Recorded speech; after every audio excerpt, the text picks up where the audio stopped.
Ce qui m'a poussé à devenir prêtre, probablement, avant d'être prêtre, j'étais instituteur dans l'enseignement public. Probablement, c'est d'avoir ressenti qu'il y avait quand même un manque. Dans notre diocèse, ça devenait un petit peu difficile au point de vue nombre. Et l'appel, le témoignage d'un prêtre. Je suis rentré au séminaire à 29 ans. Se remettre aux études à cet âge-là après avoir été soi-même enseignant, ça a été un petit peu difficile. Ça a été en même temps un moment extraordinaire pour moi de contact avec d'autres et puis aussi d'approfondissement de la foi. Je crois que entrant au séminaire, ma foi était quand même encore assez légère.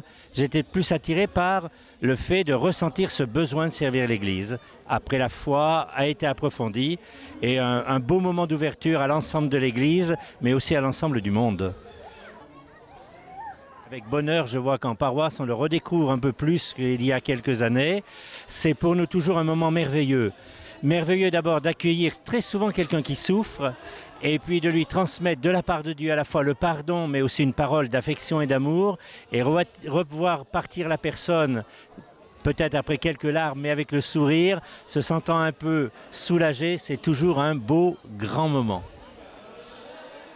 J'en suis un peu plus privé que quand j'étais curé de paroisse parce que j'ai moins d'occasion et malheureusement souvent quand je prêche c'est pour des messes un peu officielles mais pour moi reste un beau moment de pouvoir dire comment la parole de Dieu nous touche nous aujourd'hui et c'est dire aux gens combien cette parole nous reste importante pour nous aujourd'hui. C'est un beau moment toujours pour moi. C'est un moment où il faut se battre pour le conserver. Le plus facile à conserver sont les moments de prière un peu communautaires, collectifs, les temps organisés comme le bréviaire, bon la messe bien sûr, mais pour l'oraison personnelle, eh bien il faut se battre un peu, il faut parfois arriver à se coucher un peu plus tôt pour le lendemain matin ne pas dormir pendant l'oraison et c'est une bagarre de tous les jours qui n'est jamais gagnée, jamais gagnée. C'est dommage d'ailleurs.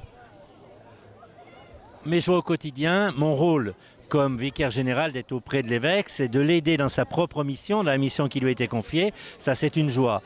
Mes difficultés, mes soucis, c'est que forcément par cette mission-là, je suis au cœur de tous les difficultés du diocèse, les moments de tension, ça c'est des fois un petit peu lourd à porter, mais quand on voit qu'on est arrivé à donner un petit coup de main pour solutionner un problème, grâce à Dieu, on lui rend grâce.